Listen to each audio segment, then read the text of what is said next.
Okay, I believe it's talking to a couple of more through hikers. Actually come from Georgia. Yes. They through hikers and northbound.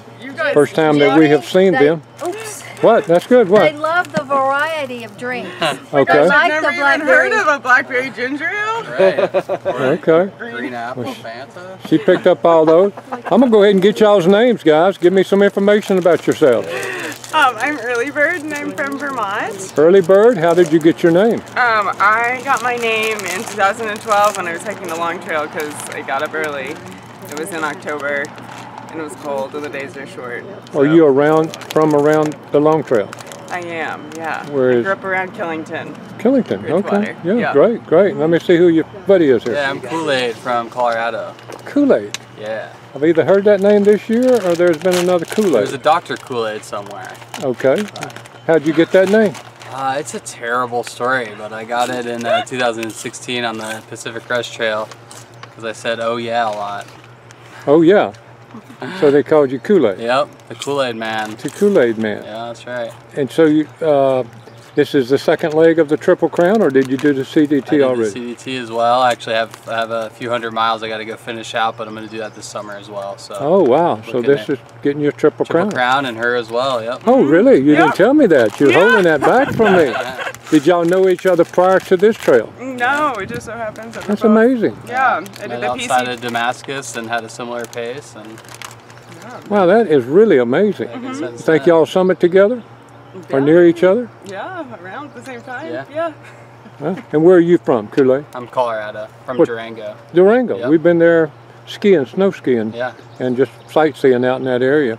Man, you look like you're day hikers. You look like you're not even tired, and maybe that's because you're almost Triple Crowners. I don't know. That could be it. That could be it. We probably Also- haven't had a shower in about 10 days. Yeah. Okay. Well, I'll step It's back another also- foot. Now, tell Also me. so beautiful out and we're rocking Okay, out, jamming out. I want to hear from both of y'all individually about the difference in the PCT and the AT. Oh, man. Give me your honest opinion of it all. I would say it's hard, for me it's hard to make an opinion like that because I was so raw when I hiked the PCT that there was a lot of learning and a lot of newness to it. And now that I'm on the AT with tons of experience, I'm just having, and I had a lot of fun out there, but so far on the AT I've been having the most fun of my life, and part of it's good company, part of it's being in good shape, but so far I've been having a blast. If somebody asked you if one's harder than the other, can you answer that? I wouldn't. Okay, I wouldn't okay, answer that. because it's so different. Yeah, just And different. how about you? We also still have a good hard section of the AT Right. left. Yeah, the whites. Yeah. Yeah, I think the PCT was like my first really long trail, so it taught me a lot and it was beautiful. And I had never really experienced the West Coast at all, so that was something different and challenging. We may have to cut this short because of a train, it sounds like. But if it gets too loud, No. we'll just wait a second. we But like the trains. what about, oh, I do too. The CDT then, what about the The CDT? CDT was really, I think it was more mentally challenging. Definitely, there's just the remoteness and some of the factors that you deal with. But I don't know, they each teach you something really different. Okay. Really hard to compare. Do you have a date that you're trying to finish this trail by? No. No? I had originally set out to do 100 days, but I'm well ahead of that schedule at this point. So Really? we'll see. Yeah. Wow, last year we helped a guy named Stamps, and he did it in 100 days. Okay. His biggest day was 54 miles in 26 hours. Nice. There was a girl 3 or 4 days ago we met that's doing the AT for the first time. She was trying to do a 43-mile day to catch up with some friends. Nice. So, what's been y'all's longest mile out here? We've both done 50s. Yep. 50s on, out here Yeah. in a 24-hour period? We did Less. Yeah. 16 She did hers hours. in 16 hours. I did 51 in 18 hours. Wow, wow, that's And amazing. we're looking for a 60 if we could pull it off, but we Holy might be past cow. the terrain where that's possible. My viewers are going to be some impressed. I'm sure glad I hollered at you and asked you if you wanted a cold drink. Hey, we're glad too, man. I mean, I can't believe you just kind of lingering. Say, does the trail come this way? You should have learned that by now. I know. Well, When you see a truck. You never want Yeah, to when you see a cooler, invite yeah. yourself to someone's car. Really? I thought you did want to do No, that. I mean you don't want to be too, Too you obvious. Can, yeah. Too obvious. The community out here is so supportive and loving Well, and okay, caring, let's- but you don't want to take advantage of anything. You know? So let's be real frank. you're walking across and I can see the trail. Did you give any thought to, I wonder what that truck's doing? Oh, Absolutely. definitely. Absolutely. I saw the cooler handle sticking out, man. I saw that. Okay, but you didn't really look this way. No, but And I'm thinking they're weekend or they're going home. They must just got off the trail for a couple of minutes. So you didn't even look this way until we hollered at you. Generally pretty shy until invited over. Wow, congratulations on what y'all have done in the past, guys. Congratulations on what you're going to accomplish. Thank you so much for this. This is Thank you for taking a minute to talk to us and just get to know a little bit about you. Yeah. God bless every step between here and Katahdin, and maybe we'll talk to you about getting a picture from the summit. All right. Cheers. Okay, I'll open this back up. I may tag this onto it, but they're packs. Look how small their packs are. And he's going to tell me a little bit more about their packs, but golly, look how small their packs are. And it almost looks like a day pack. Hey, tell me your weight of your pack. What do you think it is? I'm not a numbers person, but it's definitely, I try not to carry more than like 2.5 days of food. Right. And you're talking about teens or 20s? Oh yeah, it's definitely in the teens. Running around, teens. A couple times. And you have you really have a sleeping bag in there? I have a quilt. You have a tent in there? I have a tent. I have an enlightened equipment quilt. I have a tarp tent. And do you filter your water? I filter. Okay, soy squeeze. And this pack is called a Palante pack, and it's awesome. Did you use that pack on any of the other trails? No, I used a ULA pack on the CDT and then a Gossamer gear pack on the PCT. I'm amazed. Yeah, I didn't start out this small. Okay. But you whittle down. Well, tell me how you're able to whittle that down. People that are watching this love information like that. So how do you do that? I think it's just recognizing of what you need and want. Like I started out with like some luxury items like a watercolor set and stuff just to slow down sometimes. I like to paint, but I don't know, realizing that we don't really hang out at camp all that much. We like take long breaks during the day and pretty much hike full sunlight, and then like you just I believe. Let her talk just a minute. Let me get, because I know what it does to my video. Yeah, because I don't want them. Just yeah, you figure out pretty fast. Like I don't need. This is like all the clothing I have plus some long underwear and Your shoes. What pair of shoes are you on? This is actually my third pair of shoes, but I could have kept going with my second pair for a while, but this new pair my mom brought yesterday, so because it had already come to the house, so I might as well wear new shoes. Y'all look amazingly fresh. You don't look like thru hikers, much less triple crowners. Well, I hate to say that, but it's absolutely amazing to me. In my interview, the people watching these channels are going to say something doesn't add up, Jimmy. It just doesn't look right. And I know y'all are. I'm impressed. Overwhelmingly impressed how neat y'all look, and look like you don't have scars, you're not falling down as much as the other people. I mean, I fall down quite a bit. Well, you heal quick then or something. Faller. Okay, well I want to just ask him the one question about his pack too, because I'm going to just look at his pack a little bit. And just real quick, and I'll let y'all keep talking. Absolutely. Just, you're thinking how much with water, a little bit of water right now, you're talking 20 pounds or less? Less than that probably. Yeah, I'm probably more like 16 or so at the moment. Maybe even less. I mean, I only have about a day of food and less than a liter of water, so. And I know you didn't start like that, but tell somebody that's looking at this how they can start like this. I know they can't if it's cold. We understand that. Well, even if it's cold, I think you can get down pretty low. You know, for me, and I was just telling, I believe over here that a lot of my gear is secondhand or you know, kind of just find ways to get it cheap. I used Black Friday and got a number of pieces of gear that way. And then the other thing that I do is, there's a forum called, I'm sure a lot of people are familiar with Reddit. Yeah. And there's a ultralight gear trade on Reddit. And that's where I got a lot of my stuff secondhand. I got this pack secondhand. I got my sleeping pad secondhand.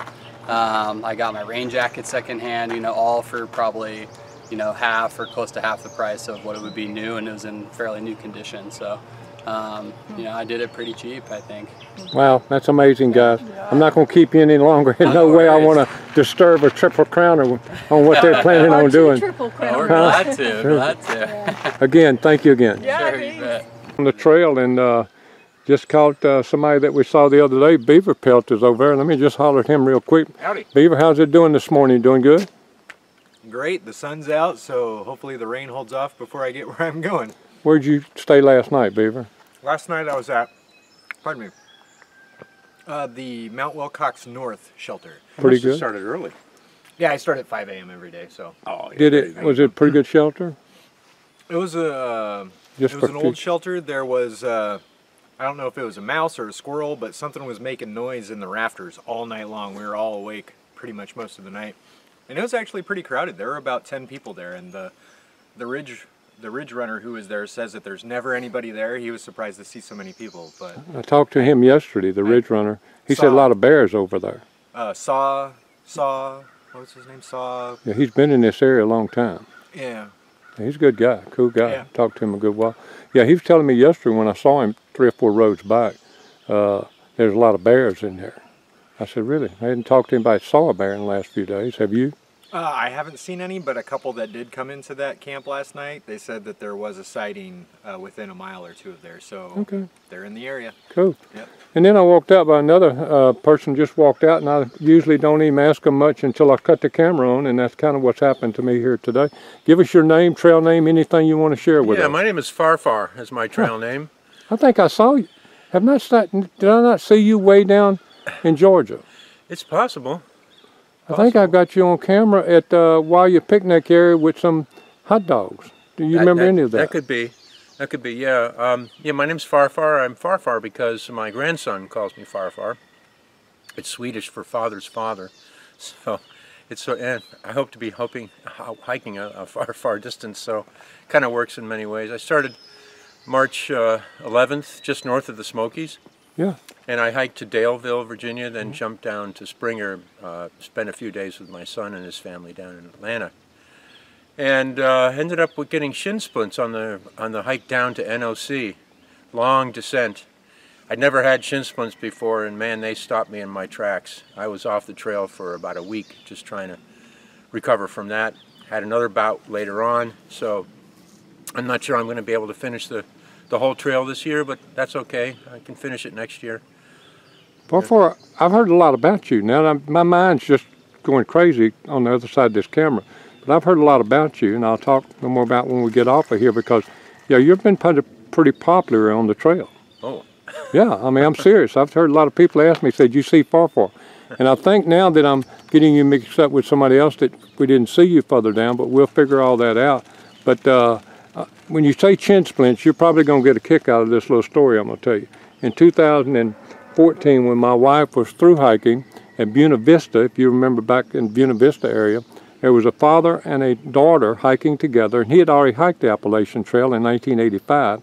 He was out here hiking with his daughter, and his daughter, when we was in Buena Vista, he got chin splints.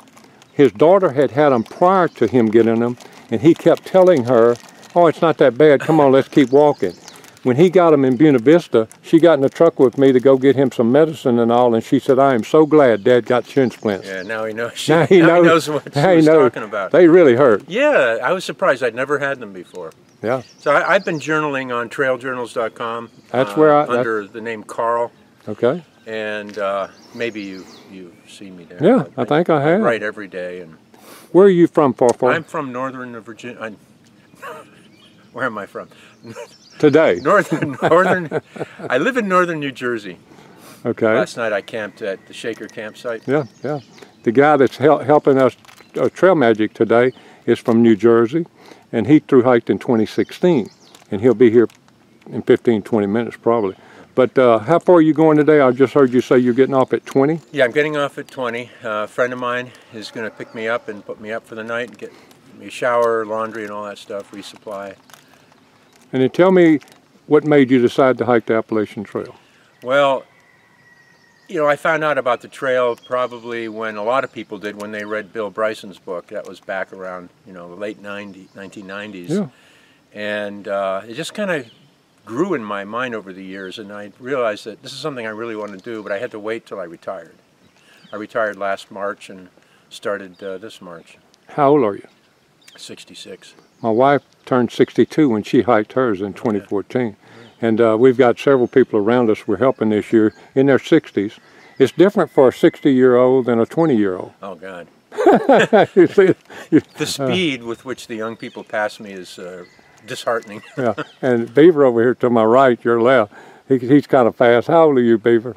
I just turned 40 last month. 40. 20 years makes a difference. Yeah. You're doing it at a good age. Before you want to say anything to anybody out there, I know there's probably a lot of people that are going to be glad to see you on video if they've been reading your trail journals. Well, I'm looking forward to next month, early in July, I'm going to be hiking the New Hampshire section with one of my hiking friends that I met early on in my hike. Her name is Second Chance, so shout out to her if she's watching. Cool. I look forward to hiking New Hampshire with you. Yeah, that's great. Thank you for stopping, and we'll get you another cold drink or something maybe before you get out or leave us. God bless every step between here and Katahdin, and maybe we'll be able to keep up with you on your trail journals and see that picture when you climb up on that big old sign. That'd be nice. God Thanks. bless you. All right, I'm here with Farfar. We were just talking to Farfar and actually had told him bye, and we cut the camera off. And because I don't talk to people prior to filming them, sometimes this happens. I get a better story after I cut the camera off, and this is an amazing story that I want him to tell us. Tell us, and go ahead, Farfar, just kind of retell. Well, Jimmy was talking about an AMC hut near Sages Ravine, and I said, look, let me bore you with a story of my own about the AMC. About 20 years ago, I found myself being single, and my mother kept telling me that I should join the AMC because the AMC has these outings, and you're going to meet a nice woman who loves the outdoors. She said, you probably won't meet a woman at church because nobody goes to church anymore. You don't want to meet a woman at a bar, so join the AMC, you're going to meet a nice woman. So I said, yeah, Mom, yeah, Mom. We're going to wait for this car to come back because I want to catch every word of this story. That's what we're out here for, and my viewers will understand why I'm stopping him. Okay, go ahead with this story about meeting a woman on the AMC. Right, so she said join the AMC. So it took me about 2 years of her reminding me, come on, have you joined the AMC yet? Have you joined the AMC yet? And finally I joined the AMC, and then it took me about another year before I actually went on one of their trips. And the first trip that I went on was a family canoeing and camping expedition on the Mullica River in South Jersey. And when I got the roster of who was going, I looked through the list of names. I was looking for a combination of a woman's name, kids' names, but no man's name. And there were two such groups that met that criteria. So when we went to the put-in, I'm looking around and introducing myself to people to find out who's who. I saw the likely combinations. I met the first woman and wasn't that interested in her. And then I went to the second woman and I met her and chatted her up a little bit. And I took an interest in her right away. As a matter of fact, I kind of stalked her. My son and I got in a canoe and kind of paddled right behind them for most of the... She was probably wondering who the heck I was. But long story short, I'm married to this woman now for almost 20 years. And so my mom was right all along. Absolutely amazing story, amazing story. Is she a hiker? She's not a hiker. Okay. She's being very supportive of my hike. But she told me that she doesn't want me to be one of these people that comes back from the AMC and starts talking about the PCT. She said, I don't want any of that. I understand. She knows a little bit about hikers then. Yeah. She's been around me for a while. So. Is she an outdoorsy? You said the canoe deal. Yeah, she's an outdoors person. She doesn't like, she probably likes camping, but not these long hikes, especially when they get kind of dangerous like the AT can get. Yeah. So. Well, my wife wanted to hike the AT. I don't have any desire to hike the AT, but I love meeting people. I love coming out here and hiking a mile or two a day every now and then. So I understand where she's coming from, and I appreciate it. Before I didn't ask you, what type of work are you in, or was it? You said you just retired. I retired a year ago. I was in software development for a big financial services firm, like a big bank. Cool. Yeah. So you're glad to be away from that? I certainly am. And I was behind a cubicle for way too many years. Okay. Now, after you do the AT, you think you will do some other hiking just around home or in other areas? I'm imagining that I'm going to want to get out for 2 or 3 weeks out of the year just to get out there and backpack a little bit. But I don't think I have any plans for any major through hikes. Okay, one more thing that I didn't do a while ago. Tell everybody how they can watch you or get information, not watch you so much as your journaling. Yeah, I've been writing journal entries every day on trailjournals.com, and I'm there at trailjournals.com/Carl with a C. and I've been posting pretty much every day. Okay, and you explained that about how you got your trail name on there somewhere? It's there. It's there? Farfar is Swedish for father's father. It's what my grandson calls me. Okay, that's a very cool story. Thank you again. I'm not going to keep you any longer, and God bless every step between here and Katahdin. Thanks, Jimmy.